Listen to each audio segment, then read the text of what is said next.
Hello everyone, I'm very pleased to announce that the ACI PBST is now ready in CPOC London. So this video will be about 5 to 10 minutes, a little bit of a teaser, stroke trailer, to give you a feel for what actual tests we've prepared and customers will see here.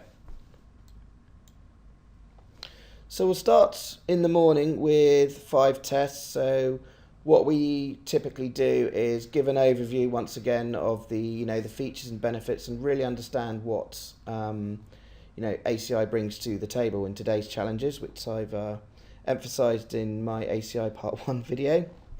Then we'll actually take a look into the GUI itself, give you guys a feel for all the different sections, what their purpose is.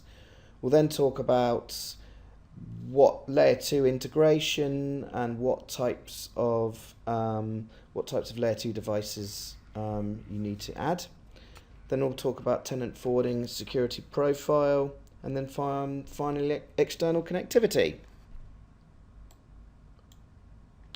As for the afternoon, we'll talk about automation and stuff like that. We'll then also talk about layer 4 to 7 integration, verification and troubleshooting, and finally to round the day off with failover and convergence testing. So this is a front view of the pod itself. So what we have here are the spines, which are 9336s, or also known as the baby spines, which are 2 rack units high. Then we have 3 leaves, which are the 9396s, also 2 rack units high. And then we've got the APIC devices, so we need a minimum of 3 of them for ACI to function, and I explained this in the Part 1 video. We've then also got some typical data center switches, layer 2 switches like the Nexus 5548. We've also got the FEX that can connect to the ACI fabric, and we've also added some servers, a router at the bottom, and an F5 load balancer. Also, we have connections to UCS B series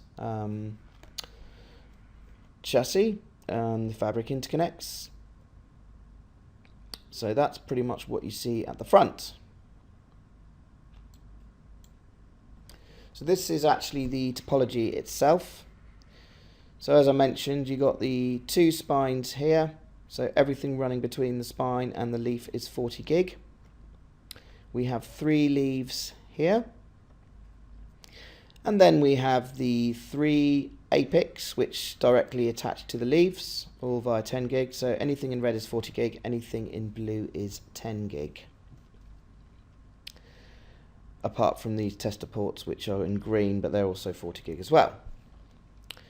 So we've also got, as I mentioned, 2 5548. So you'll see here from the leaves to the 5548s, we actually have a back-to-back VPC connection. We then have connection to an external router, so this would actually be a layer 3 link. We also have a server which is connected as a VPC client to the 5548s, and that's actually running ESX with AVS. So AVS is Nexus 1000V compatibility with ACI. This is where the UCS B series are, so we've also got virtual port channels going up to the leaves here. And as if you've watched my first slide, these support VPCs without the requirement of a VPC peer link, which is pretty cool, as it resolves a few of the previous caveats from VPC itself.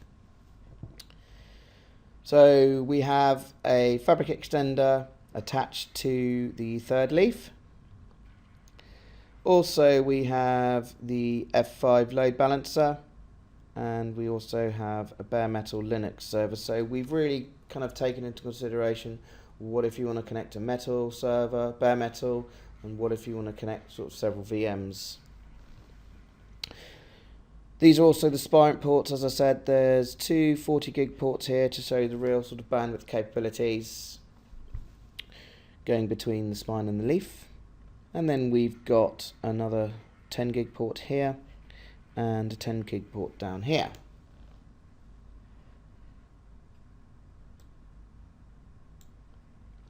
The first thing I'll do is pretty much, once again, make sure the customers are comfortable from a high level point of view, really how ACI fits today's challenges in today's world, as I really sort of strongly emphasized in my first video. So we'll point to the browser, and then we'll look at the sort of dashboard, the system health, and we'll look at I'll talk about atomic counters and how you can really measure really cool things like on telemetry, latency, and then go where you need to click on to sort of look at fault management and drilling down to, and really giving you a feel of, how to get comfortable with the navigation.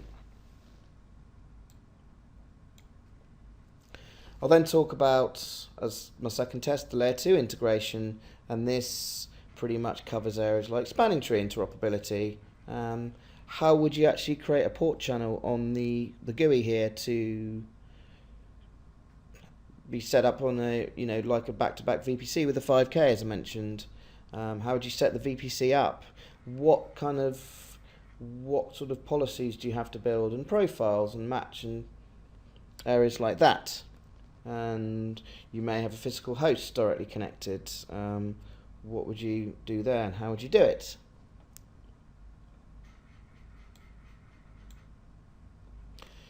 We then talk about tenant forwarding. So that's, if you once again watch my first video, it's how do you create a tenant, and how do you create the VRF, the bridge domain, all areas like that.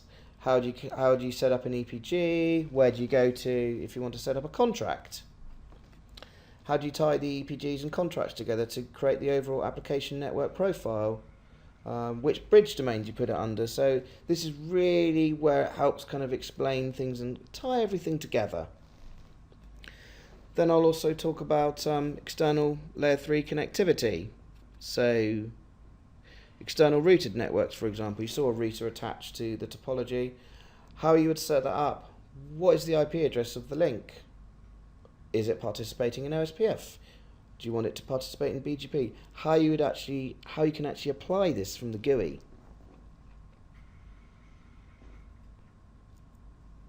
We'd also talk about here, the VMware integration. How could you allow this to communicate with the vCenter? And how can you verify that the vCenter's running the way you want to from here?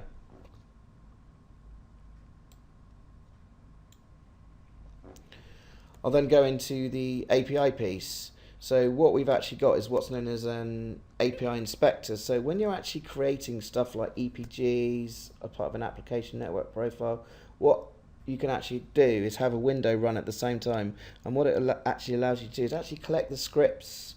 So if you want to automate this at a later day, with the likes of UCS Director or OpenStack, this is the Python scripting that, based upon XML, that allows you to do that.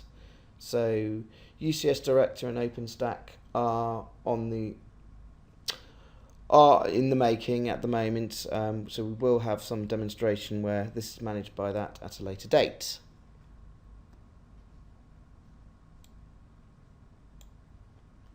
We'll then talk about layer 4 to 7 service insertion, how straightforward it is to add an F5 load balancer, and how you can set up a application network profile to point to the F5 load balancer. That's actually ready at the moment. Citrix is in the pipeline as well to be ready soon, and also, as you know, our own Cisco's in-house ASA, or adaptive security appliance, so we can actually apply firewall rules. This will show you how straightforward it is to do that.